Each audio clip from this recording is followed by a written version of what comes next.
एक सवाल जो कि ज्यादातर एस्पिरेंट्स के यहाँ पे दिमाग में आता है कि जो आपकी यहाँ पे बिटसेट एग्जाम है, क्या उसको क्रैक करना जेईई मेंस के मुकाबले बहुत ही ज्यादा इजी है? और अगर ऐसा है तो यहाँ पे फिर जो है इतनी इस एग्जाम को इतना कॉम्पिटिटिव क्यों माना जाता है? तो मैं हर एक फैक्टर जो है इस वीडियो में डिस्कस करना चाहूंगा, और आपको जो है ना एग्जाम से पहले हर एक चीज को यहाँ पे जान लेना चाहिए, तभी जाके आप एग्जाम के अंदर एक अच्छा रिजल्ट जो है यहाँ पे निकाल सकते हो। और कई सारे स्टूडेंट्स की यहाँ पे डिमांड आ रही थी कि भैया बोर्ड के पेपर खत्म हो गए, तो अब हम चाहते हैं कि नेक्स्ट जो यहाँ पे लगभग 2 से ढाई महीने का हमारे पास टाइम बचा हुआ है, उसमें जो है एक प्लानर प्रोवाइड कर दीजिए, ताकि हमें पता रहे कि डे वाइज इस तरीके से अपने सिलेबस को यहाँ पे कंप्लीट कर लेना चाहिए, और क्या कितने मॉक टेस्ट यहाँ पे देना चाहिए, कौन कौन से रिसोर्सेज को हम यूज कर सकते हैं। तो हर एक चीज अगर इस प्लानर के अंदर चाहते हो तो कमेंट सेक्शन में जो है मेंशन करना कि आपको इस वीडियो की रिक्वायरमेंट है या फिर नहीं। साथ ही साथ इस वीडियो को लाइक करिएगा। एक छोटा सा टारगेट लेते हुए चल रहे 300 प्लस लाइक्स का, अगर जो है हम इसको हिट करते तो बहुत जल्द जो है आपके लिए ये वीडियो यहाँ पे हम रिलीज करेंगे। अब सबसे पहले तो आप ये जानिए कि हर साल जो है लगभग कितने एस्पिरेंट्स हमारे दोनों एग्जाम के लिए यहाँ पे बैठते हैं।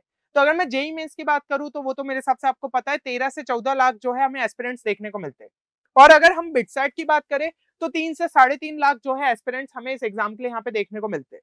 तो इससे हमें क्लियरली समझ में आ रहा है कि बिटसेट के अंदर जो है थोड़ा सा कंपटीशन हमें कम देखने को मिलता है ना, कंपटीशन थोड़ा सा हमें जो है कम देखने को मिलता है।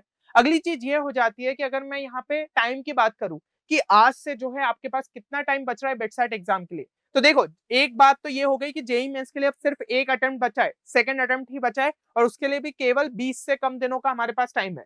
और बिटसेट के लिए बात करूं ना तो आपके पास 2 अटेम्प्ट बचे हुए, एक फर्स्ट है और एक सेकंड अटेम्प्ट है। फर्स्ट अटेम्प्ट के लिए लगभग जो है 2.5 महीने के आसपास का टाइम है, और सेकंड अटेम्प्ट के लिए लगभग जो है 3.5 महीने का हमारे पास टाइम बचा हुआ है।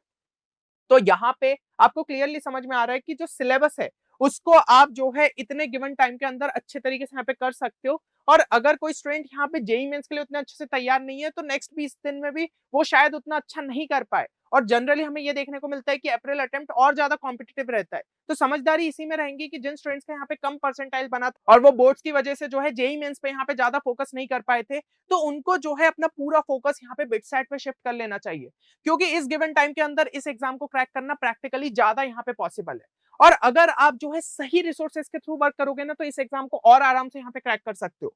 तो यहाँ पे कल से ही जो है हमारा बिटसेट क्रैश कोर्स का सफल बैच आपके लिए स्टार्ट हो रहा है, जिसे बिटसियन टीम ने आपके लिए जो है यहाँ पे तैयार किया है। तो आपको हर एक चीज जो है इसके अंदर काफी ज्यादा रेलिवेंट देखने को मिलेगी, और ये कोर्स आपके लिए जो है गेम चेंजर साबित हो सकता है बिटसेट एग्जाम के लिए। प्रोसीजर आप सभी के सामने किस तरीके से कोर्स में एनरोल करना है, फिर भी कोई क्वेरी रहती है तो गिवन नंबर पे आप हमारी टीम को यहाँ पे कांटेक्ट भी कर सकते हो।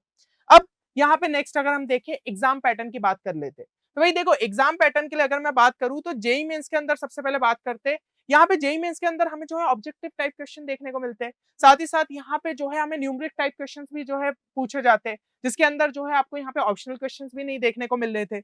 और बिटसेट के लिए अगर हम बात करें तो सिर्फ ऑब्जेक्टिव क्वेश्चंस रहते। तो कहीं ना कहीं बिटसेट का पैटर्न आपके लिए ज्यादा फ्रेंडली है। यहाँ पे स्टूडेंट्स को जो है न्यूमेरिक टाइप क्वेश्चंस में दिक्कत जनरली फेस होती है ना, तो आपके लिए बिटसेट का पैटर्न थोड़ा सा ज्यादा यहाँ पे फ्रेंडली रहेगा, तो और ज्यादा क्वेश्चंस आप अटेम्प्ट कर पाओगे। अगली चीज ये हो जाती है लेवल ऑफ डिफिकल्टी की। जेईई मेंस के अंदर जनरली हमें लेवल ऑफ डिफिकल्टी काफी ज्यादा देखने को मिलती है। हाँ, कुछ क्वेश्चन बिटसेट में भी ऐसे रहेंगे जो कि थोड़े जेईई मेंस लेवल के आसपास रहे, या फिर थोड़े अच्छे क्वेश्चंस आपके पूछ लिए जाए, लेकिन ज्यादातर क्वेश्चंस आपको जो है थोड़ा इजी टू मॉडरेट लेवल पे देखने को मिलते हैं, क्योंकि क्वेश्चंस जो है नंबर ऑफ क्वेश्चंस यहाँ पे ज्यादा हो जाते हैं। तो इवन अगर आपको कोई कॉन्सेप्ट यहाँ पे डेप्थ में नहीं भी पता है तो भी हो सकता है बिटसेट में अटेम्प्ट कर लो, क्योंकि फॉर्मूलेस का नॉलेज भी कभी कभी हमें जो है एग्जाम में हेल्पफुल साबित हो जाता है। इसके अलावा मैं बात करूं बोनस क्वेश्चन की, जेईई मेंस के अंदर कोई बोनस क्वेश्चन नहीं देखने को मिलता है, लेकिन बिटसेट में बोनस क्वेश्चन देखने को मिलता है। तो अगर 130 क्वेश्चन अटेम्प्ट कर लिए और आपके पास टाइम बच रहा है, तो यहाँ पे एक जो है 12 क्वेश्चन का आपके पास एक एक्स्ट्रा सेट खुल जाता है, जो कि आप रिमेनिंग टाइम में कर सकते हो। तो किसी स्टूडेंट का मान लीजिए यहाँ पे 310 नंबर ही जो है पहुंच रहे थे जितने उसने अटेम्प्ट किए, लेकिन उसके पास टाइम बचा, उसने बोनस क्वेश्चंस को यहाँ पे अटेम्प्ट कर दिया, और हो सकता है उसका स्कोर बूस्ट होते हुए यहाँ पे 328 तक लेट से पहुंच गया। तो यहाँ पे आपको जो है बिट्स पिलानी सीएस मिलने के चांसेस बन जाते।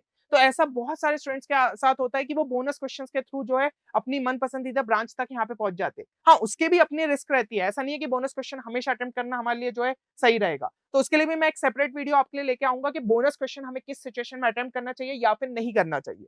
अब यहाँ पे देखो, मैंने आपको सारे जो है प्रोज गिना दिए कि हाँ हाँ भाई ये चीजें आपको जो है बताती है कि बिटसेट जो है काफी ज्यादा इजी है एज कम्पेयर टू जेई। लेकिन हर एक कॉइन के ना दो साइड होते, तो मैं ऐसा बायस्ड वीडियो नहीं बनाऊंगा कि भाई सब स्टूडेंट्स को एकदम ढकेल दिया कि हाँ भाई बिटसेट एकदम ही ईजी है। पर आपको यहाँ पे ये भी समझना पड़ेगा कि क्या दिक्कतें भी है जो है इस एग्जाम में, हमें एक्स्ट्रा एफर्ट्स क्या डालने पड़ सकते हैं। तो सबसे पहली चीज ये हो जाती है, सिलेबस आपको ज्यादा करना पड़ेगा, क्योंकि आपको याद होगा जेईई मेंस से कुछ सिलेबस आपका हट चुका है लेकिन बिटसेट में पूछा जाएगा। तो केमिस्ट्री में बात करूं, 9 एक्स्ट्रा चैप्टर्स आपको यहाँ पे करना पड़ेंगे, कुछ और एक्स्ट्रा पोर्शन भी करने पड़ेंगे। मैथमेटिक्स में एक एक्स्ट्रा चैप्टर प्लस कई सारे चैप्टर के अंदर एक्स्ट्रा टॉपिक्स आपके यहाँ पे रहेंगे।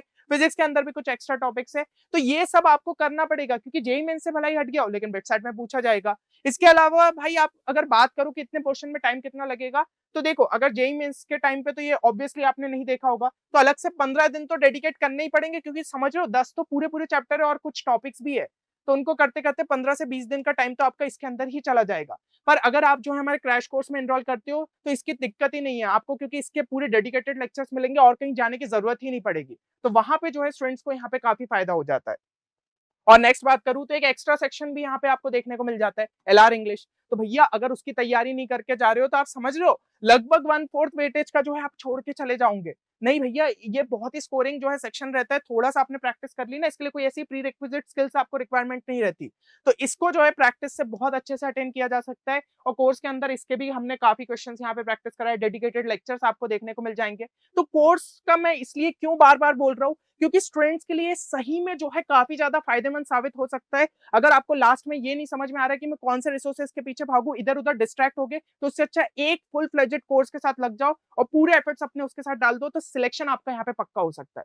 अब नेक्स्ट अगर हम बात करें तो यहाँ पे देखो भाई, आपको हर क्वेश्चन के लिए ना टाइम भी जो है यहाँ पे कम देखने को मिलेगा। जेईई मेंस में बात करूं 2 मिनट 24 सेकंड जो है लगभग हर क्वेश्चन का हमें लिए मिल जाता है, बिटसेट में सिर्फ 1 मिनट 23 सेकंड, तो लगभग 1 मिनट पूरा कम हो जाता है। इससे भाई दिक्कत क्या होती है पता है, कई बार ऐसा होता है क्वेश्चन पढ़ने में थोड़ा सा टाइम लग जाता है, समझने में थोड़ा सा क्या लगाऊं अप्लाई करूं, ये सब फिर बिटसेट में आप नहीं कर सकते हो। जेईई मेंस में तो हो सकता है थोड़ा सा आपने टाइम ले लिया तो भी वो क्वेश्चन अटेम्प्ट कर लो, बिटसेट में तुरंत तुरंत अटेम्प्ट करना रहता है, तो भैया स्पीड पे पूरा जो है वर्क करना रहेगा, है ना। तो स्पीड ही जो है हर चीज को यहाँ पे फिर बैलेंस कर देता है, कि अगर आपकी स्पीड एंड एक्यूरेसी बिटसेट के लिए अच्छी नहीं है तो एग्जाम में आपका स्कोर उतना अच्छा आ ही नहीं सकता। तो इस फैक्टर पे भी सबसे ज्यादा वर्क करना रहेगा। शॉर्ट ट्रिक सीखनी पड़ेगी, उसके लिए भी टेंशन मत लेना, अभी जो है चैनल पे आपके लिए वीडियोस आएंगे, उससे आपकी स्पीड भी जो है लगातार इंप्रूव होगी। और पीवाईक्यूज अवेलेबिलिटी के लिए बात कर ले, जेईई मेंस के लिए काफी सारे पीवाईक्यूज अवेलेबल रहते हैं, उससे हमें ट्रेंड पता चल जाता है कौन से टॉपिक का वेटेज ज्यादा देखने को मिला पिछले कुछ सालों में। बिटसेट में ऐसा कुछ नहीं है, ऑफिशियली कभी कोई पेपर ही रिलीज नहीं होता है। तो ये जब भाई हमारे पास रिलीज नहीं होता है तो आपको सिर्फ रेलिवेंट मॉक टेस्ट पे आप जो है रिलाई कर सकते हो। और अगर भाई आपको ये लग रहा है कि मुझे कहीं से रेलिवेंट मॉक टेस्ट देखने को ही नहीं मिल रहे, तो आप हमारी सिंपली जो है वेबसाइट पे जाइए, आपको set of 20, set of 10, set of 5 के मॉक टेस्ट अवेलेबल है, उसके थ्रू आप जो है यहाँ पे अपने मॉक टेस्ट प्रैक्टिस कर सकते हो। काफी ज्यादा रेलिवेंट बनाए गए, क्योंकि पिछले कुछ सालों से जो स्टूडेंट्स हमारे साथ कोर्स में जुड़े हुए थे उनका लगातार हमने फीडबैक लिया है कि उनको किस टाइप के क्वेश्चन देखने को मिले, उसके बेसिस पे इनको प्रिपेयर किया गया। तो ये भी आपके लिए काफी हेल्पफुल साबित हो सकते हैं। तो अब मेरे हिसाब से आपको दोनों साइड समझ में आ गया है। एक फाइनल कॉल अब आपको लेना पड़ेगा कि भाई आप कितना ज्यादा जो हो यहाँ पे कॉन्फिडेंट हो अबाउट जेईई। अगर आपको लग रहा है कि नहीं सेकंड अटेम्प्ट में दिक्कत होगी, मैं नहीं उतना अच्छा परफॉर्म कर सकता हूँ, बिना किसी डाउट के बिटसेट एग्जाम के लिए लग जाइए और इस एग्जाम को क्रैक कर लीजिए, क्योंकि एक प्रीमियर इंस्टीट्यूट बिट्स पिलानी जैसा कोई भी स्टूडेंट यहाँ पे मिस नहीं करना चाहेगा। और ये आपके लिए एक गोल्डन अपॉर्चुनिटी रह सकती है, और एक बार नहीं 2 बार आएगी, क्योंकि फर्स्ट अटेम्प्ट सेकंड अटेम्प्ट दोनों ही हमारा इंतजार कर रहा है। चलिए, उम्मीद करता हूँ इस वीडियो से आपको डेफिनेटली एक क्लैरिटी मिली होगी और आप जो है अच्छे तरीके से यहाँ पे तैयारी कर पाएंगे। बाकी मिलते हैं नेक्स्ट वीडियो में, तब तक के लिए take care and good bye.